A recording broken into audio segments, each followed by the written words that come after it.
one-on-one and take people through a process where it's more about the teaching setting, one-on-one, not necessarily apprenticeship-like, but I guess you could consider it that, and teach them and work with them and walk with them as a guide into what this means on a regular basis. I mean, it's become such an obvious thing to many people that the balancing of male and female is a gigantic task to take on. Gigantic, it's huge. It's not something you can do in just a teleconference or a day-long workshop, because people leave with a set of tools. In my UNtraining, they leave with a set of tools. But the follow-up and the healing processing that takes place from that affects us on a physical, emotional, spiritual, mental level. And without a guide or without some kind of follow-up, it's almost irresponsible to send people away on a healing process and not have some kind of follow-through. So I have decided to expand on this, because I have so many people coming to me wanting to learn this, wanting to understand what this means, wanting it to be practical, and being able to apply it to a 21st century life. I mean, we're taking old knowledge, ancient wisdom, if you will, that has been channeled in, has been brought in through text, through study, through teachers, and trying to apply it to the soccer moms and the people who go to the grocery store and make dinner every night, work 9-to-5 jobs, and are worried about making mortgage payments, and oh yeah, we have to be spiritual, we have to balance our male and female. That has no meaning and context to the average person who's out there just going from day to day. Hillary, how old are you? Well, I'm almost 40. You are a very wise lady. I'll tell you what, I am absolutely certain that we must move to a one-on-one, back to a one-on-one passing on of these wisdoms and of these modalities, these things that we do. They can't be taught from the pulpit. They can't be taught like you said, on a web meetings situation. But they must be passed on one-on-one. They're just too powerful, and they just take such individual kind of understandings to bring them into that pragmatic, that practical level where you can use them in your day-to-day life. I really admire that you've recognized that and you're willing to scale down and bring it down to a one-on-one. I think it's huge. Well, I think it's important, and it'll mean that I work with less people, right? But it also will mean that the quality of that interaction and the quality of that information exchange. Well, Hillary, you may work with less people, but what will happen is, in the end, you will have affected far more people, because every one of those people are going to affect a minimum of 6 or 7 people. Yeah, it's a ripple effect. Oh, yeah, and that domino ripple effect is what's going to take us, I believe, to that tipping point. We must have that. I'll tell you what, I have probably another 20 things I'd like to talk about with you, but we're not going to get there. So I want to jump back to an experience you had in 2007. I guess we got 5 or 6 minutes left here, and you had a near-death experience. What happened there, and what was what occurred from you after that because of it? Well, I was in real estate at the time, and I was working. That's what I was trying to do. For a living, for a 9-to-5 job. And I was also developing my Reiki practice, and I had done all this spiritual work, and so I was living really 2 lives. I had my corporate, quote, corporate spiritual life going on, and I was really divided and conflicted on some levels, and so it didn't bother me at the time, though, but I had a major health breakdown. I had a major health crisis, and I had an extraordinary experience where, basically, and this is what happens when you're really not listening and you're not doing what you're supposed to be doing. And I had been feeling the call for a long time to take my work and move out more publicly, and I was really scared to do that. It's frightening. I was really afraid to go public with what I had experienced and talk about it. I mean, I have a family, and I was working in different varieties of work through college and stuff, and so I was really worried about what people were going to think, and I really didn't want to do it, and but the nudge from Spirit was constantly do it. I mean, I was having I had all these really extraordinary experiences that I really didn't realize how extraordinary they were, because I just kind of assumed, well, everybody can experience that, you know. Right.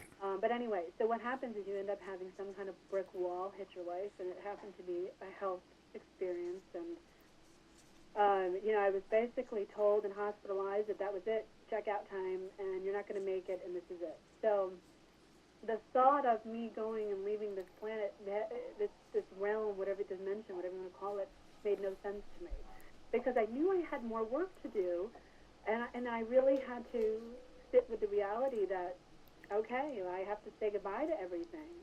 And so the near-death process for me wasn't necessarily so much dying and coming back. It was a death of giving away and shedding everything. I mean, I had to look at my two children and say goodbye, and really believe and feel that I wasn't going to see them again. And to deal with that incredible tsunami of emotions and thought processing and spiritual belief processing was extraordinary for me. And it was really, really life challenging and life changing. And sometimes it takes those really traumatic experiences just to bring us past that one last fear too, doesn't it? Well, that was the thing. Yeah. I mean, we talk about giving up belief structures, and we talk about the challenging and taking lifetimes to give up belief structures. I mean, when you actually give away and give up everything that means something to you, and everyone that means something to you, on a level of never going to see you again, goodbye, time for me to check out and go on. I mean, it was incredibly hard to do. I had an incredibly short period of time to do it in a hospital setting, no less, which is very benign and cold, in my opinion. And at the same time, it was one of the most freeing things I've ever experienced.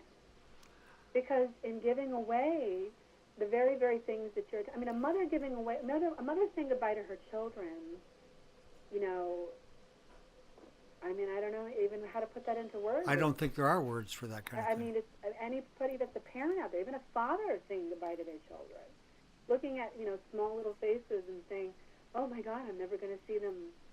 I might not be here next week. I'm not going to see them grow up. Oh my God, what's going to happen? Well, you know, then to deal with the fact that, do I have all my, you know, ducks in a row? Do I have money? Do I have insurance? Is everything going to be okay?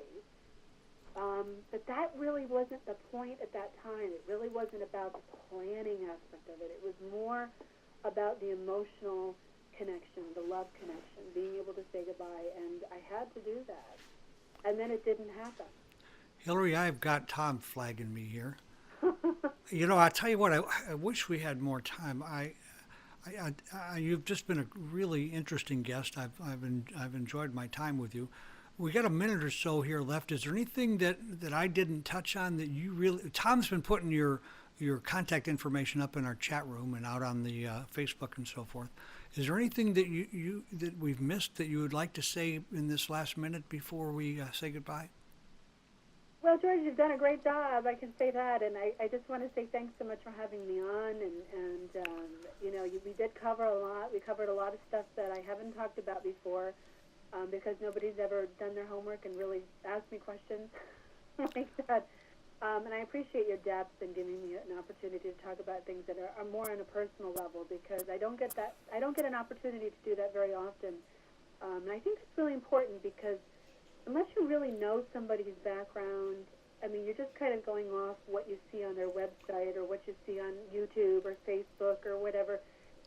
And unless that's really out there publicly, which mine really isn't out there, that my personal story really isn't out there publicly that much. And it's not because it's by choice necessarily. It's just because I would rather people focus on my offerings and my work than my own personal story. So I think that really, what I'd like to close with is just really getting people to be aware of how powerful sharing your story can be. Story's huge. It's really important. I have a suggestion, Hillary. I have quite a list of authors and really great personalities that I have interviewed. And I would like to suggest to them that if you're interested, that they hook up and maybe you'd like to have them on your show.